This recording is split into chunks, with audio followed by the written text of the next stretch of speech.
अस्सलाम वालेकुम। I hope आप सब अपने अपने घर में बहुत अच्छे होंगे और आप सबकी दुआओं से हम सब भी बहुत अच्छे हैं। तो आप बताइए कि आप सब क्या कर रहे हैं। ठंडी हमारे यहाँ देखिए नहीं लग रहा था, मैं स्वेटर नहीं पहनी हूँ। तो इसी तरह मैं अपना वीडियो आज कुछ नया लेके आई हूँ, क्योंकि कुछ नया नहीं, कॉस्मेटिक शॉप के ऊपर ही लाई हूँ, क्योंकि मेरा बार बार मैसेज आ रहा है कि आप कॉस्मेटिक शॉप पर वीडियो बनाओ। तो मैं सोची ठीक है, आप जो देखना चाहेंगे हम वही बनाएंगे। तो बहुत सारे मेरे को कमेंट आ रहे हैं कि कॉस्मेटिक शॉप कैसे बढ़ाएं और कैसे कॉस्मेटिक को शॉप को अच्छे से चलाएं। तो अगर खोलेंगे तो अच्छे से तो चलेगा ही, धीरे धीरे चलेगा। सब्र की ज़रूरत होती है कॉस्मेटिक शॉप चलाने के लिए।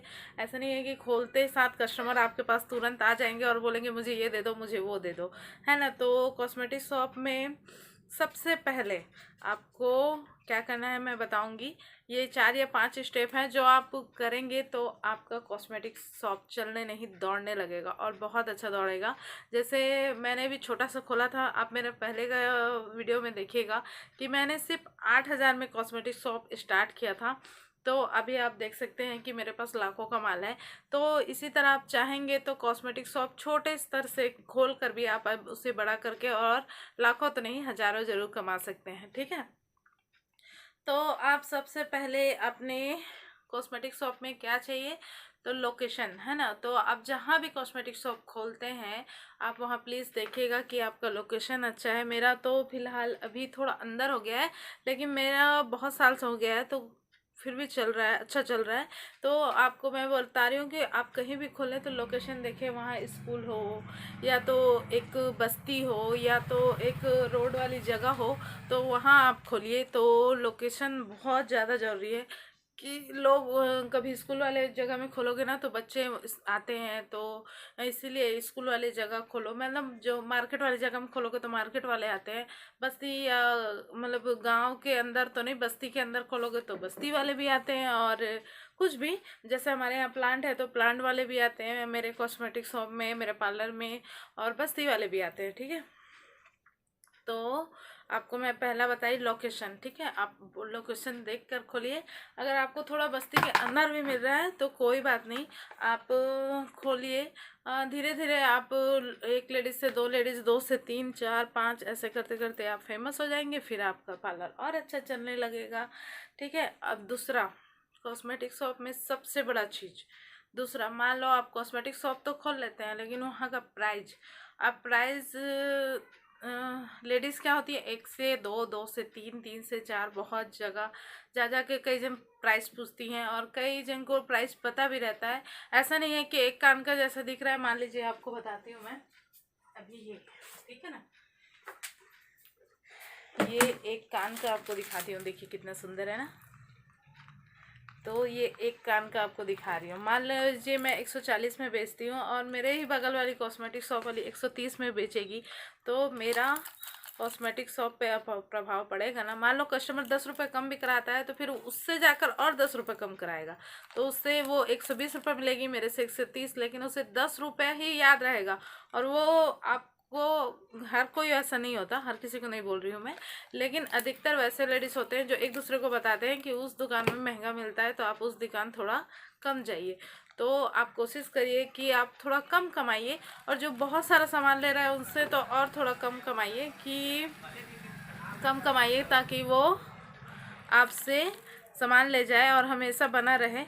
क्योंकि कई कस्टमर ऐसे होते हैं जो प्राइस पूछते हैं और उन्हें हमारे पर इतना भरोसा होता है कि हम अगर इसे 160 रुपये में भी बेचें ना तो वो ले जाए, इतने अच्छे रहते हैं। तो ये विश्वास हमें कस्टमर का जितना है, लेकिन ऐसा भी नहीं करना, क्योंकि आजकल ऑनलाइन की दुनिया है। अगर आप ऑनलाइन में अगर इसको 160 में दे रहे हैं तो ऑनलाइन में आपको ज़रूर दिखाएगा 140, 130 या 150 इतना तक मैक्सिमम, क्योंकि 120 रुपये में झुमके दिखाते हैं लेकिन इतने स्टोन वाले उसमें नहीं दिखाते हैं। और ये जो आप देख रहे हैं ना रेड जो चमक रहा है, ये भी मेरे ख्याल से इतना कम, क्योंकि मैं भी ऑनलाइन से 1-2 बार झुमके मंगाई हूँ शॉप में बेचने के लिए, लेकिन मुझे तो बिल्कुल पसंद नहीं आए हैं। तो इसीलिए कस्टमर शायद ऐसे ही मतलब हमसे ही लेके जाते हैं।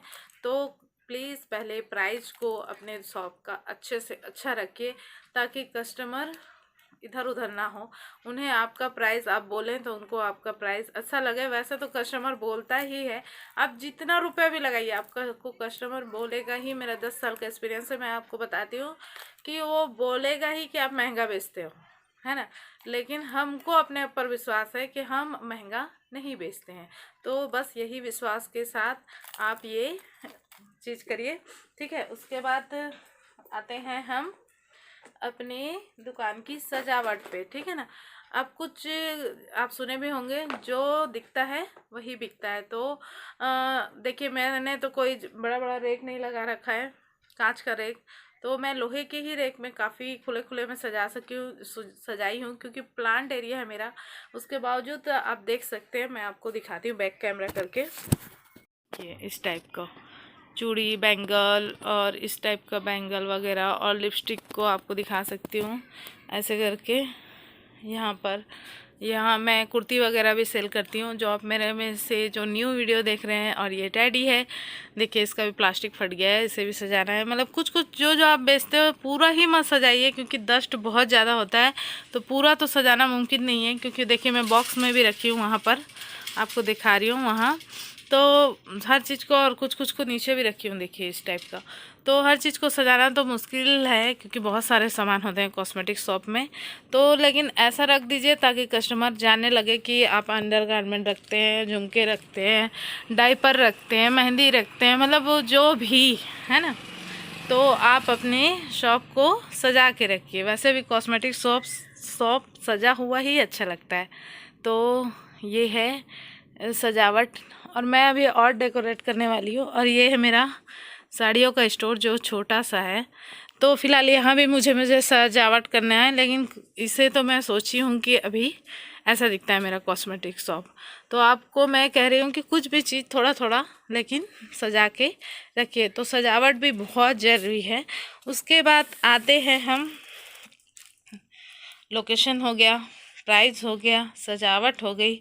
उसके बाद आता है व्यवहार। सबसे बड़ा व्यवहार। अगर आप कस्टमर आते हैं, मान लीजिए आज ही एक कस्टमर आई थी जिनके लिए मैंने शायद 10 साड़ी खोल के दिखाया होगा, 10 या 15 शायद दिखाया होगा, लेकिन उन्होंने एक भी नहीं लिया। तो अगर मैं उनसे चिढ़ने लगूँ ना, तो फिर वो शायद ही आएंगी मेरे से। लेकिन वो मेरा साड़ी का इफ़ेक्ट देखकर मुझे, मतलब इतना साड़ी खोल दिए आप इतना मेहनत करे, इस टाइप का सोच कर उसने मेरे से पायल ख़रीदा और बहुत चीज़ ख़रीदा। मतलब सोच लो 300-400 का चीज़ तो ख़रीद ही लिया। और कहा भी कि अगली बार जब मैं आऊँगी ना भाभी, और आपके शॉप में मुझे कुछ नया पसंद आएगा तो मैं आपसे ज़रूर लूँगी, क्योंकि इस बार मुझे साड़ी आपका समझ नहीं आया तो मैं अगली बार लूँगी। तो इसी तरह व्यवहार बना के रखना पड़ता है। अगर आप व्यवहार अच्छा नहीं बनाएंगे ना, तो सब बेकार है, सब। तो प्लीज़ अपने शॉप में पहले व्यवहार बना के रखिए कि आपको क्या मतलब क्या बेचना है, कैसे बेचना है, कैसे नहीं बेचना है, कौन कस्टमर कैसा है। क्योंकि कभी कभी ऐसे भी कस्टमर आते हैं जिनसे आप अच्छे से बात करेंगे, फिर भी वो अकड़ के बात करते हैं। लेकिन हम फिर भी उनसे ऐसी बात करते हैं कि वो कितना देर अकड़ेंगे, अकड़ेंगे अकड़ेंगे, अपने घर जाएंगे, हम अपने स्टोर में रह जाएंगे। तो यही सोच के साथ आप अपने कॉस्मेटिक शॉप या कोई भी शॉप को खोलिए, तो आपका शॉप बहुत अच्छा चलेगा। और जो अकड़ने वाले हैं वो अकड़ेंगे भाई, किस बात पे अकड़ है, रहना तो यही है, जीना तो यही है, तो फिर अकड़ दिखा के कहाँ जाना है। तो मेरा था यही वीडियो छोटा सा, कि अगर आप कॉस्मेटिक शॉप खोलते हैं और मेरी इन बातों को याद रखते हैं, तो सच में मैं गारंटी दे रही हूँ कि आपका चैनल चलेगा नहीं, दौड़ेगा। तो मिलते हैं अगले वीडियो में। आपको मेरा वीडियो कैसा लगा प्लीज़ कमेंट करके बताइएगा, और प्लीज़ लाइक एंड सब्सक्राइब भी करिएगा। और मेरा बेटा आ रहा है तो मुझे उससे पढ़ाना है। मिलते हैं अगले वीडियो में। गुड बाय, खुदा हाफिज़।